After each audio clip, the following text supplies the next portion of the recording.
guess we can start the conversation with Sydelle, our story. Yeah. How we met. Yeah, I like that. Because I think it's a really beautiful example of community. So 4 years ago, you were staging a unit, and I was photographing a unit. With the baby. She had the baby and the Bjorn. 6 weeks old. Yeah. Bouncing and photographing. He was so cute. I mean, he still is cute, but he was so cute. And Sydelle and I quickly fell in love with each other. And we became co-parents to the baby, and now her baby, too, who is 1 year old. But it's an extension of family. It takes a village. And the bigger the city, the bigger the village. Yeah, it's hard to be a working mom. I know. It's so hard. Struggles really. And the funny thing is, like, when you thought it was hard to just work. Right. And just be you. Right. Like, I'm trying to figure out who I am. What do I want to do with my life? Right. I hate my boss. I love my boss. What do I want? Right. And then you have a kid, and you're like, I just want to survive. My boss is the most demanding person in the world. I can get to 7:30. The baby goes to bed, and then I have a life again. And then you get to start all the work up again. Right. And right. especially And then you like open up the laptop at like 8 o'clock at night. Mm-hmm. Story of my life. And especially when you own your own business like you do, which we were just talking about, you've owned for 4 years now and had amazing success with, but like there are no boundaries there. No. That's been the hardest part. Yeah. Yeah. So I can tell you about my work and like my journey to get to interior design.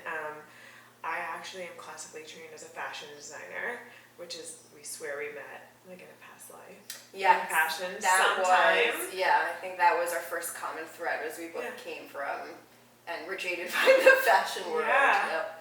Yeah, and so trained there, but it's art school, it's a very similar presentation process, and I've always had a love for interiors and actually moved from fashion to a buying role. I did a lot of home decor buying, which is so much fun. Textiles, fabrics, tabletop, like everything. It's so much fun. Which I had told you at that time when we had met that I felt like all the amazing fashion designers were all leaving fashion to go work into textiles and fabrications, and there was so much, I don't know, more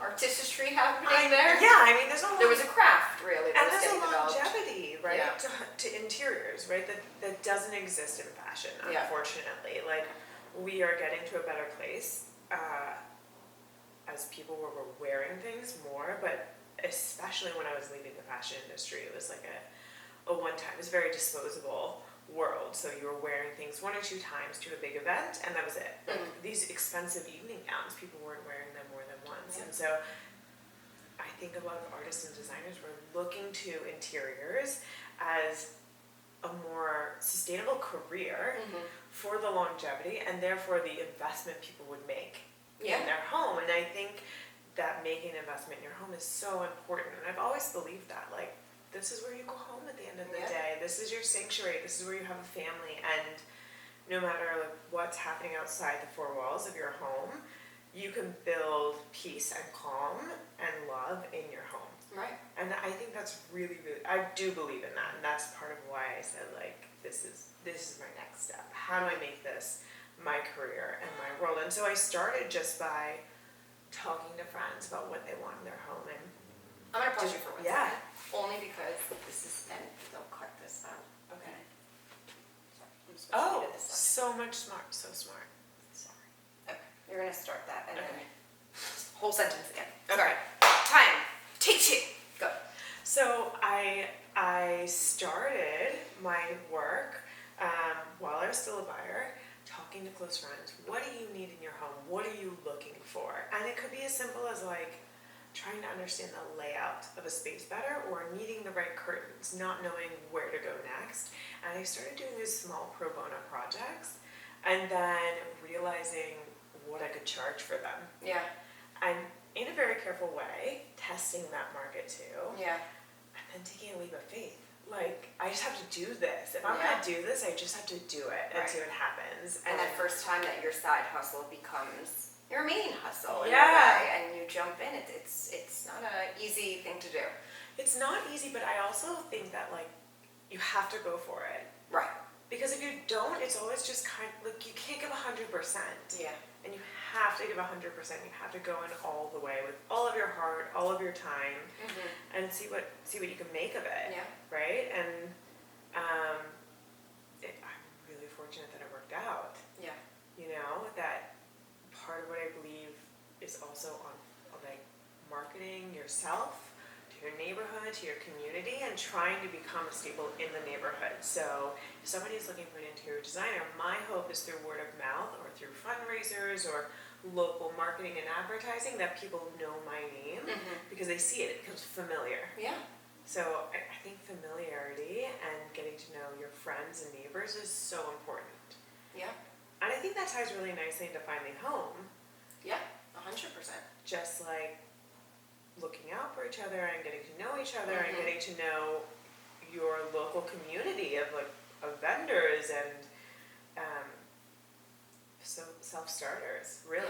Yeah. There's a quote that I use sometimes when we do like small business get-togethers and stuff with Finding Home. It's like you are only a kind of like a piece of like a bigger puzzle, and when you can come together collectively as business owners, to support each other and elevate each other and collaborate together, then the whole pie becomes, bigger and stronger. And so it is not, which is what's so amazing about this community. It's never like, oh, I'm going to dip into your bucket, you're going to dip into my bucket, there's this competition. It's not that at all. It's like, how can we continue to elevate each other and support each other and bring each other together, which is so amazing. And then I wanted to also say, like, I think it's something that you do in your approach, which is so obvious to everyone who you work with and everyone who knows you, is the integrity, I think, that you bring to it too. Thank you. And in the honesty and this like place from, you can tell the way you're speaking about it, this place that it comes from your heart, that you are wanting to give this little piece of peace, right? And calm, not just in the home. That's something that, like, when people feel settled at home, they take out into their world. It's true. And I talk about, home being outside of four walls. Yeah. But starting there is really the most important part, and then like really bringing that peace out into the world. Yeah. And I think that the approach that you bring and caring so much on how your projects are received, and kind of really understanding people in their lives and how they're going to use their home. Yeah, I mean, there's so much research out there about your environment having a major impact on your energy. 100%. Right, so whether it's your emotional energy, your physical energy, this is why hospitals are renovating and doing beautiful things with like maternity wards and stuff, because they know how much it impacts health and well-being and healing and energy levels. It really has a major, major impact, right? So for me, that's something I always think about. I'm not trying to design something that's just like for my portfolio. Right? It's for you or whoever the client is. It's for their life, their world, and then I'm just trying to give them a little design. I'm just like, okay, let's go a little bit. Yeah. Have a little fun with it, you know? Of course. Yeah. You definitely brought a little more color into my life and my home Thank than I probably would have otherwise. But we still did neutral paint, but I 100%. Hey, listen, we definitely met in the middle on that too. But I think that's like an important part, and I think, like I said, you've become this really amazing resource in the community because you care about the community, and that's where the word of mouth comes from, right? It's like people having had these great experiences, and you're very transparent in the way that you work and very honest in the way that you approach everybody, and again, it's your community. I mean, it's the joy and the hardships of working in your backyard. True. And drawing those lines.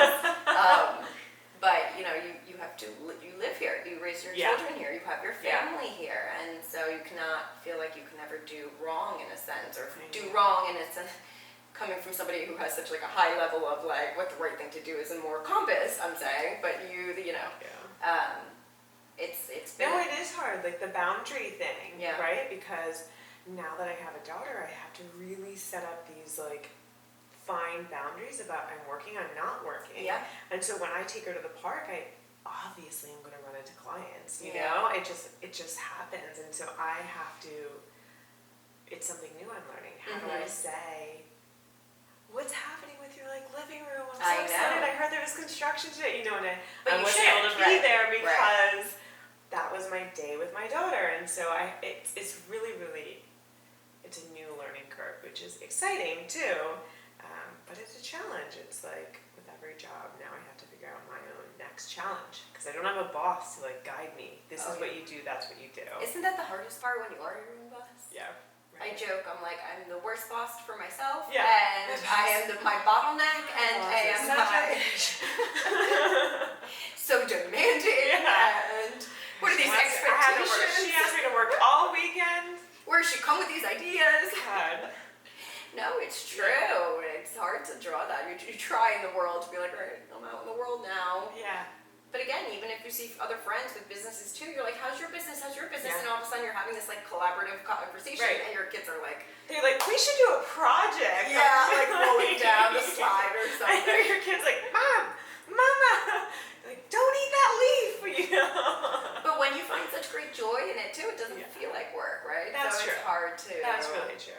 I mean, I think that's, you know, a huge. That's so major. Yeah. Such a blessing. Mm-hmm.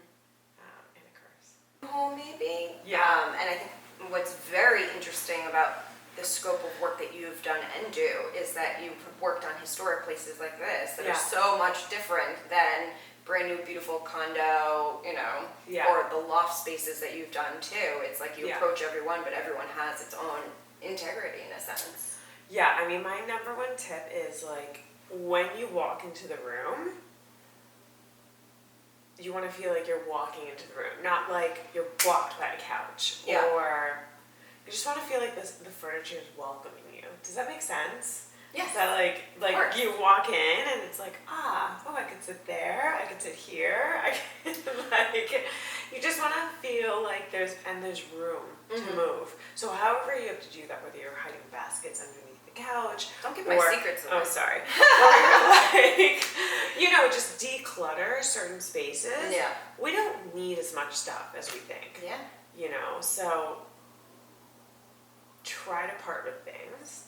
Try to give yourself space to refresh and really love what you have. Yeah. Like, when I furnish a home for a client, I really make it a goal not to over-furnish. Yeah. Really, keep it simple. Give yourself the skeleton you need to have a comfortable living space, and then fill in with a few pieces you love. Mm-hmm. And from there, you'll just find what you're really missing and what you're not. If you just go in and just load up with like 4 trucks full of home goods and just like jam it all in, you're not going to be happy. It's just going to be like too much. I love me my home goods. Different. You have self-control. You know what I mean? It's just, you want the space to welcome, you know, and keep your doorways clear. Yeah. Definitely keep doorways clear. And the other thing I really try to do is not make a TV the center of the room. Yes. We had a long discussion about this place, about where does the TV go, if it goes anywhere. I remember. Yeah. And we ended up not having a TV at all. Yeah. It's like a blessing. Don't have such a TV. A blessing. Yeah. Put it like in the playroom or wherever. Right. Out of the way. Like, somewhere. We think that we need it in the middle of the room, and you really don't. No. You do, people want a television, have a television, but I really think that it's nice not to have them over the fireplace. Like, put it off to the side. Right. Make your center focus, beautiful art, photography, things that make family photos. Yeah, collection of things you love, and it's just calmer. Yeah. Yeah. I also think what's interesting about what you said in creating kind of like a welcoming space for people to sit, because it's the first comment that everyone says when they come over. Like, obviously with finding home, and like part of I love having people over, right? I like connecting people, I love having dinners, I love hosting, and I love that every person who comes in, whether I'm meeting them for the first time or I've known them for many years, will always say, it's so beautiful and comfortable in here. And that's like the perfect, like I feel at home, I can feel welcomed. Yeah. And that comes from the decor, right? And you know, the sense of like building community in your home only comes from a place that people feel that sense of peace. Like it's not just, you know. Yeah, a welcoming space. Like one of the beautiful things in your home is that you have an entrance downstairs, right? That comes all the way up. Right. So we kept that space really clear. Mm-hmm. And then the front door, which is very iconic in a historic brownstone, to have this door that opens like right into the living room. Really, they were these very pocketed rooms, right. and they had separate doors that entered into right. every single room. But in this space, we've left that clear, so there's not, you don't open the door right into a chair.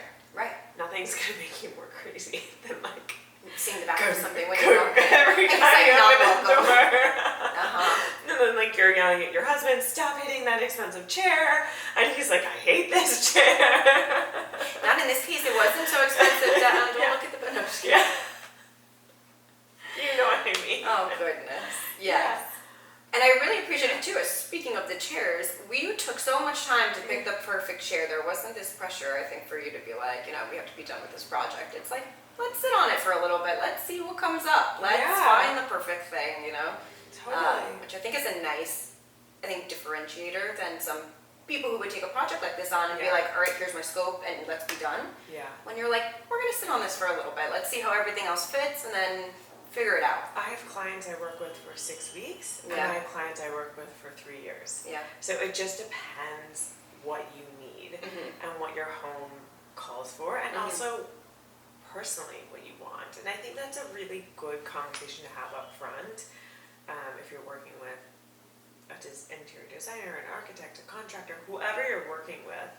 Let them know, this is my time frame and this is how I feel about making very permanent decisions. Like, I'm the type of person that needs to marinate on it. Like, I need to pause. Yes. There are other clients who are like, let's do it. Let's get all the client right now. She's like, let's get everything in right now. So when I get back from vacation, it's here. Oh. And it's like, good. Let's do it. Yeah. Great. Because that's fast as shit. It's just everyone's different. Yeah. And that's good. That's okay. Yeah. So I think it's a really good conversation to have up front with your designer or however you're updating your home. Yeah. Yeah, to think about. And it's all acceptable, and it should be. Yeah. And if you are working with somebody who doesn't think it's acceptable, that's a problem. find someone else. Right. Call me. Secret plug. Yeah. I think that everyone has their own way of working. Right? And getting things done. And I definitely think there were moments where I was like, I need this done now, just make a decision. And you're like, yeah, we're not going to do that. Or you would call me in the middle of the night and be like, I found something. And we would just execute. And both ways. But you, especially your role, and we've talked about this a couple of times too, but like, you are really going in there and seeing a family and how they work, right? Like, you're getting welcomed into their home and like being a small part of their life in a sense. And like leaving your mark on their life, which I think is such a beautiful thing. I love that. Yeah. For me, I love that. I get to know like my clients' children, and I get to pick up on the small nuances of their family and how they function, and it informs my decisions. Yeah. It helps me like, no, this little boy loves teal. Let's get in like teal paint. Yeah. These little things that just bring so much joy and excitement. It's fun. It makes it worth it. It's like, I don't know. For me, I don't want to just like, I can't operate service level, No, like I said, you it. bring your integrity and your heart into everything that you do, and I think that that's, an incredible thing as a community member and as a business owner and as a mother and wife and all of the other multi-hyphenates that you are, but, you get to put that into the world, and I think that's part of what community means. Yeah. And getting the orders in before the husbands have time to see.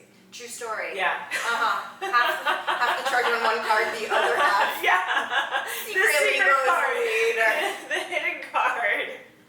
Whatever these charges, I don't know. I think there was a time where my husband would come home and see you here and be like, how much is she costing me today, Karen? Like, no, we're just hanging out. Look, we rearranged the toy The two of you don't just hang out, you're plotting, I see you. No, we're not. We're like, we really need this random wood off the street because it's going to make a perfect shelf. Oh, God.